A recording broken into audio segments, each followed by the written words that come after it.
Nagulantang at nabulaga mga kababayan ang ating mga kapulisan dito sa may Menjola, Malacanang at sa People Power Monument. Hindi nila inaasahan ang pagdating ng napakaraming rider na sumama sa isang motorcade para kay Pangulong Rodrigo Roa Duterte. Dito nga sa People Power Monument ay may 2 pulis at nabigla talaga sila sa pagdating ng napakaraming riders. Dito naman sa may Menjola ay walang nagbabantay, maging yung mga tricycle driver, sila na yung nagharang ng mga barikada rito at maya-maya lang ay dumating na ang napakaraming puwersa ng kapulisan. Pero wala naman silang dapat ikabahala dahil hindi naman tayo manggugulo. Papahayag lang tayo ng saloobin sa mga nangyayari ngayon dito sa ating bansa. Tanghangad lamang ng ganitong mga Unity Motorcade ay pagkakaisa at bilang suporta natin kay PRRD na ngayon ay mag-isa sa Netherlands.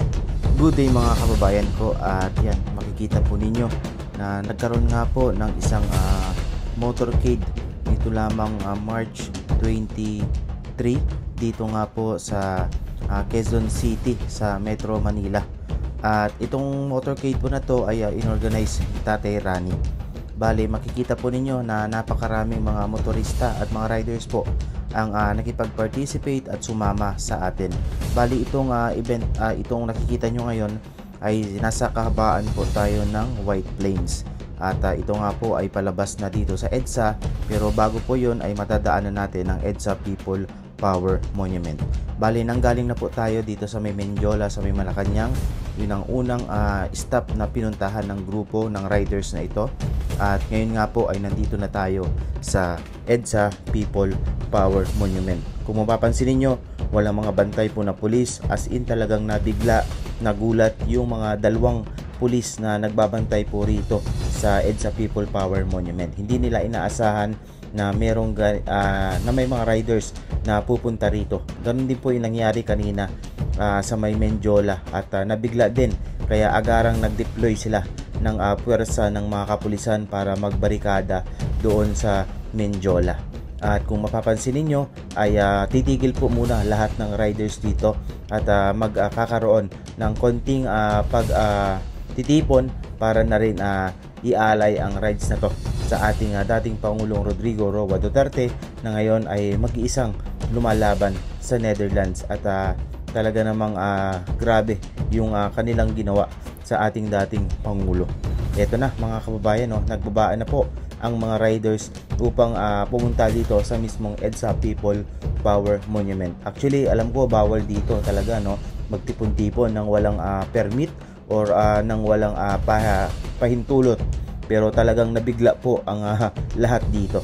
Yan. So makikita po ninyo na nagtitipon-tipon na at lahat po yan ay bababa sa kanilang mga motor at magtitipon-tipon tayong lahat dito sa mismong EDSA People Power Monument. Alam niyo naman ang history ng monumentong ito, di ba? Ito ang monumento na kung saan ay ang nasimbolo ng pagpapatalsik sa Marcos noong at simbolo ng pagwawakas ng diktaturyang Marcos dito sa ating bansang Pilipinas. Ngayon ay mukhang nauulit na naman kung ano ang ginawa ng kanyang ama ay siya namang ginagawa ng kanyang anak ngayon, at sinisimulan nga niya ito sa mga Duterte na kung saan ay ang mga Duterte lang naman ang talagang nagbigay ng katarungan para sa kanyang ama, bigyan ng disenteng libingan mga kababayan. Pero anong kanyang iginante?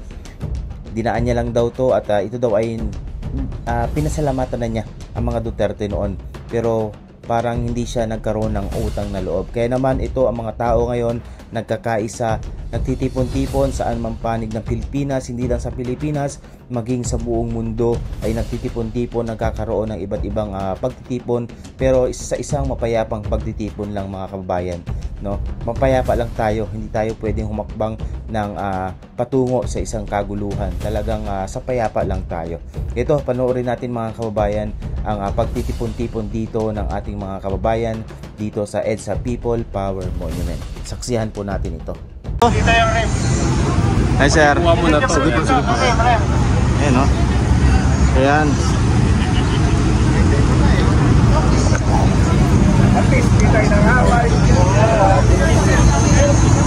Talikod po, talikod. Ay, sige ba?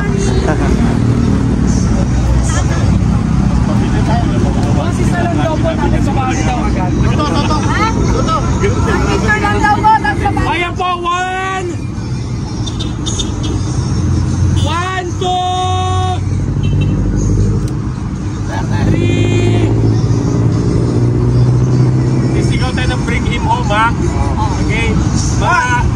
beses natin sasabihin nyo, sabay-sabay tayo ha.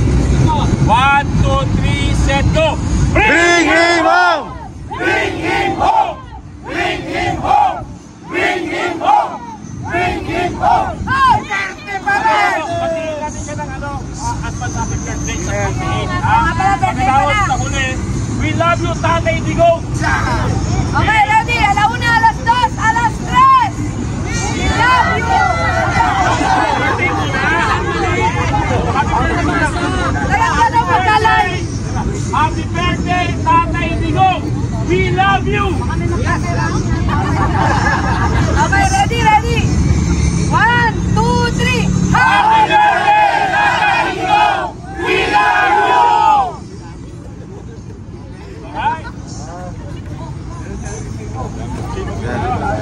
May resibo na. Yan.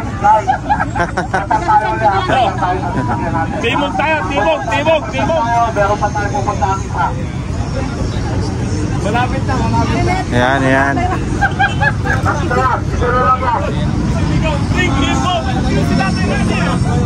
Grabe no. Ed sa People Power Monument tayo mga kababayan. Grabe. Support!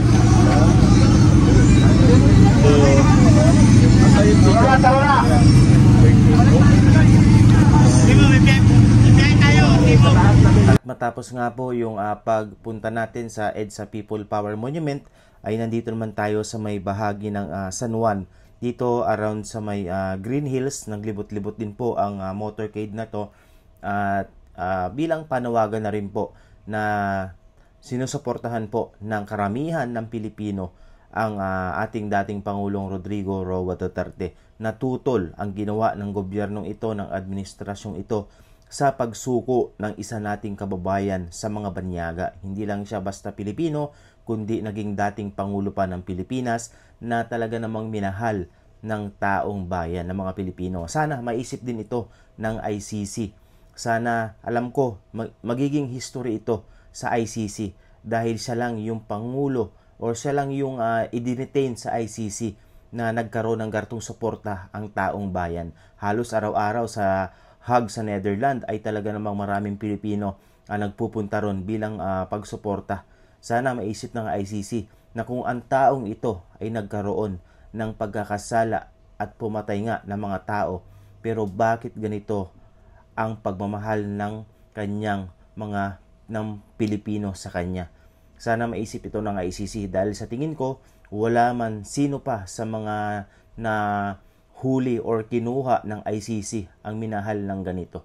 Wala sa mga hinuli nila nang nagkaroon ng ganitong suporta ang mga tao. Tanging si Pangulong Rodrigo Roa Duterte lamang, mga kababayan, ang minahal at sinuportahan ng ganito dahil wala naman siyang ginawa kundi ang mahalin at sagipin ang Pilipinas laban sa napakasamang kalakaran noon ng pinagbabawal na gamot, sa korupsyon, at sa mga taong nagpapahirap, sa mga oligarkong nagpapahirap sa sambayan ng Pilipino. So yun lang mga kababayan, at sana po ay tumindig tayo, suportahan natin ang nasa tama. Hindi na ito usapin ng politika, ito na po ay usapin ng bawat isang Pilipino, ng soberanya natin, na ganun lang pala tayo kabilis isuko ng ating gobyerno ngayon sa mga banyaga kung tayo ay nagkaroon ng pagkakasala.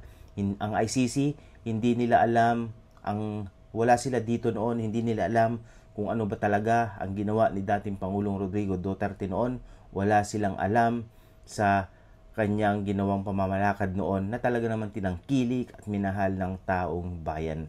Kaya kung sakali mang para sa iba ay may kasalanan na nagawa si Pangulong Rodrigo Duterte, dito dapat litisin sa sarili nating lupa dito sa Pilipinas, dito sa kanyang lupang sinilangan, at hindi sa kamay ng mga banyagang wala namang alam at hindi alam kung ano ang totoong nangyari noon sa pamumuno ni Tatay Digong. Yun lamang po mga kabayan, at maraming salamat. Salamat din po sa lahat at sa lahat po ng mga riders na sumama sa isang mapayapang motorcade na ito. At ngayon paparating na March 28, abangan po natin na mas malaki, mas malawak ang sasama dahil yan po ay ika-80 kaarawan ng ating dating Pangulong Rodrigo Roa Duterte. Sana po magkaisa tayo. Kita-kits po tayo sa mga taga Maynila dito sa Liwasang Bonifacio at sa iba't ibang bahagi po ng Pilipinas at buong mundo na magkakaroon din ng mapayapang pagtitipon. Gawin nating berde ang Pilipinas sa March 28. Yun lamang po at maraming salamat.